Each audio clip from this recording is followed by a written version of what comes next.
Today, I'm going to explain a comedy fantasy movie called Chantal in Fairyland. Spoilers ahead. Watch out and take care.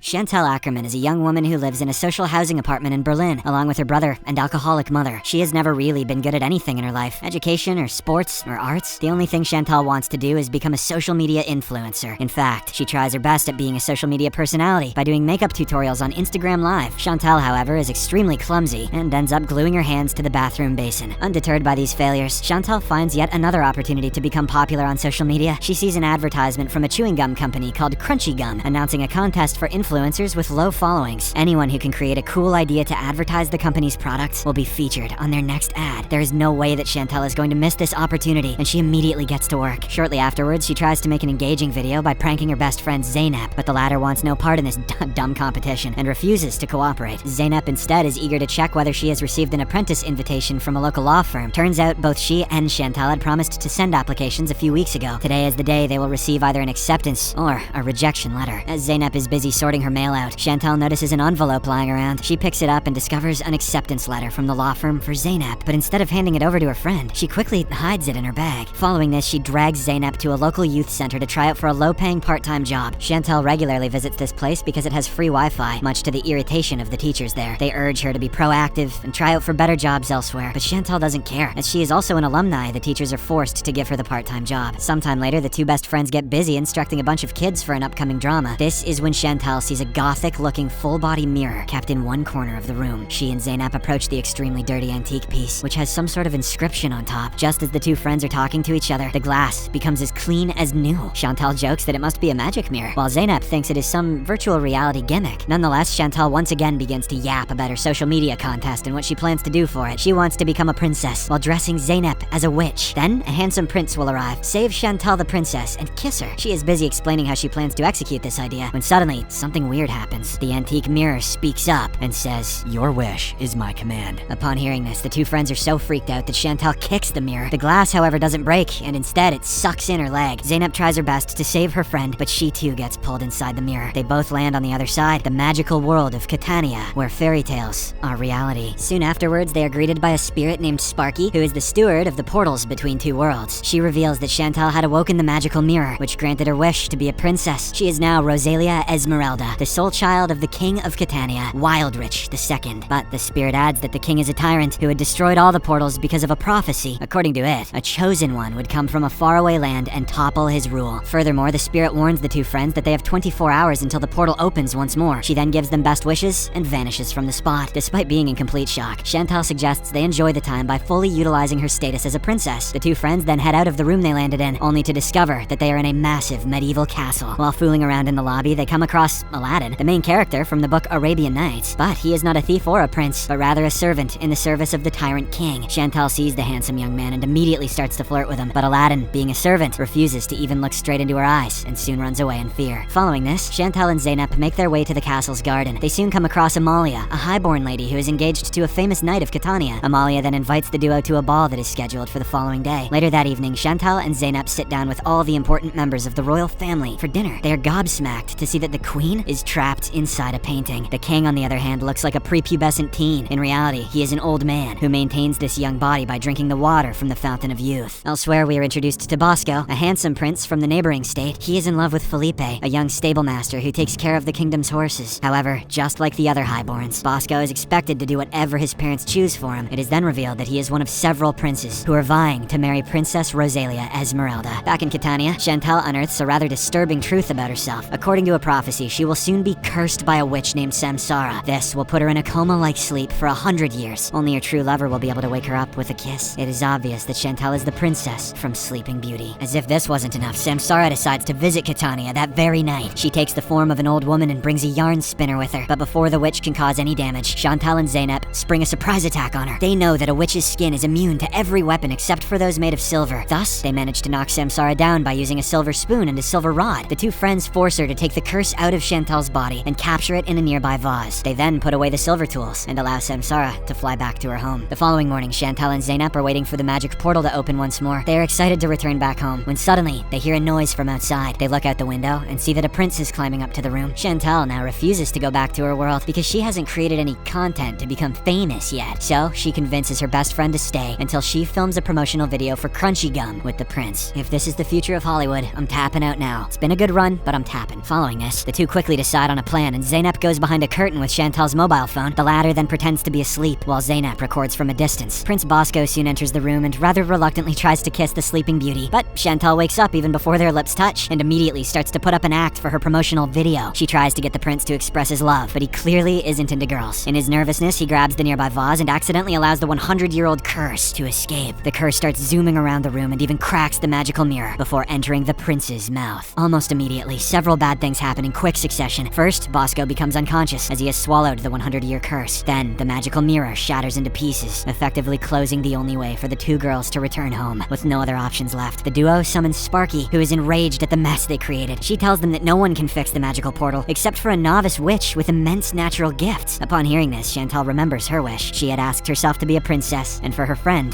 to be a witch. This makes it clear that Zeynep must now train to become a novice witch in order to fix the mirror. The duo thus decides to go to Samsara, who lives deep in the enchanted forest. After Sparky is left, the two girls hide Bosco's unconscious body so that no one can find him. They then head downstairs, but encounter Aladdin, who tries to avoid them at first. But when Chantal pleads for his help, he reluctantly agrees to do whatever she asks. He then shows them his ancestral carpet, which needs a lot of repair as it has been torn in multiple places. Nonetheless, Zeynep asks Aladdin if he knows the way to the enchanted forest. The latter replies that he does, and soon leads them out of the kingdom on 2 horses. They travel for several hours and finally arrive at the entrance to the enchanted forest. Chantal and Zeynep enter while Aladdin stays back to look after the horses, and probably to bail as soon as they're out of eyeshot. Barely a few minutes later, the two see a huge wooden cottage and cautiously enter inside. They are soon confronted by its resident, Samsara, the evil witch who had cast the 100-year curse on Princess Rosalia. She is ready to eliminate both the girls when suddenly she notices the necklace Chantal is wearing. This makes Samsara realize that they are not from this world and immediately kneels in front of them. She then reveals a prophecy which talks about a hero from the other world. This hero will enter the Forbidden Castle where he or she will find a blue diamond. With this powerful jewel, the hero will bring peace to the kingdom and topple the tyrant king. In reality, the current king, Wildrich II, is an evil man who banished the witches from Catania. Before his ascension, the witches used to work as midwives who helped women deliver babies safely. But after the king heard the prophecy, he grew suspicious of everyone and banished all the witches. After this revelation, Samsara gives Chantal a compass that will guide her way to the Forbidden Castle. Chantal then leaves the cottage with a book containing old spells, while Zeynep stays back to train and become a witch herself. A few hours later, Chantal returns to her castle and tries to wake Bosco up using her newly acquired book of spells. She is busy reading the book to find the perfect spell when suddenly she hears a noise from outside. Chantal hides behind the curtains and watches on as Felipe, the stable boy, climbs into the room through a window. He sees his lover lying unconscious and kisses Bosco's lips. To his utter surprise, the prince wakes up, indicating that the two are supposed to be made for each other. An overjoyed Chantal gallops out of her hiding and congratulates the two lovers. Now do it again so I can film it for Instagram. But their celebration is cut short when they hear a knock on the door. Felipe, who isn't supposed to be here, quickly hides in the balcony. The king enters the room seconds later and sees Chantal and Bosco together. He speculates that the prince has kissed his daughter and brought her back to life, which makes him very happy. To celebrate this occasion, he announces their marriage, as well as a grand party. Following this, Chantal begins to collect several items that are required to mend the magical mirror. She gets Aladdin to fetch some of the ingredients, while she steals the rest from around the castle. In return for his service, Chantal secretly repairs Aladdin's carpet, infusing it with the magic she learned from her book. A few days later, Zeynep returns to Catania. Having completed her witch-turning ritual, she meets up with her best friend and the duo fixes the magic mirror, using Zeynep's powers and Chantal's ingredients. However, all the dark magic inside Zeynep has made her suspicious of everyone around her. She loses control over herself and begins to attack her best friend, who is forced to flee from the room. This is when Bosco's mother sees Zeynep and immediately realizes that she is a witch. Shortly afterwards, several soldiers arrive at the spot and bind Zeynep with silver chains. They are also going to arrest Chantal on suspicions of being a witch, but she manages to fly away with Aladdin on his carpet right before she's caught. With nowhere else to go, the two fly to the Forbidden Castle, where Aladdin drops Chantal off. He plans to accompany her, but she says that she must take this journey on her own. The two then exchange their necklaces, and Chantal heads inside the castle. It doesn't take her long to reach the inner crypts, where the blue diamond is kept, but before she can take it, a fierce dragon emerges from the depths of a nearby cave. It is a big, brooding beast, with ferocious fire in his eyes. But Chantal remains calm, and instead of running away, she starts to talk to the beast with love. To her utter surprise, the big dragon immediately flops on the floor like a puppy. It is obvious that the beast loves Chantal, and is willing to help her. Following this, Chantal grabs the blue diamond from an old throne placed inside the castle. She quickly hops on her new pet dragon, and the the duo flies back to Catania, they stop on their way back and visit the Fountain of Youth, which is expertly hidden in the middle of a forest. The dragon stores a large amount of water in his mouth, and they get back to their journey. Shortly afterwards, they arrive in Catania, where the king has organized a huge public ceremony. Zeynep is tied to a pole in the middle of the courtyard and is about to be burnt alive for being a witch, but Chantal quickly intervenes with her dragon, who spits the water towards the king and his men. This causes all of them to turn into babies in a matter of seconds. I'll command you to stop. After neutralizing her enemies, Chantal frees her best friend Zeynep. She then grabs the king's crown and puts the blue diamond on it. This formally makes her the ruler of Catania and gives her magical control over the kingdom. Using her abilities, Chantal frees the queen from her portrait. She also declares that Amalia will now be the chief of knights, responsible for guarding the realm. Moments later, Chantal and Zeynep return to the room where the magical mirror has now been fully repaired. They bid farewell to Sparky and finally return to their own world. We then get to see that Chantal has been given a book for all her service to Catania. It contains all her adventures that she and Zeynep went through in the fairyland. Furthermore, Chantal also hands Zeynep her acceptance letter from the local law firm. The movie ends as the two friends put all their differences aside and promise to stay together forever.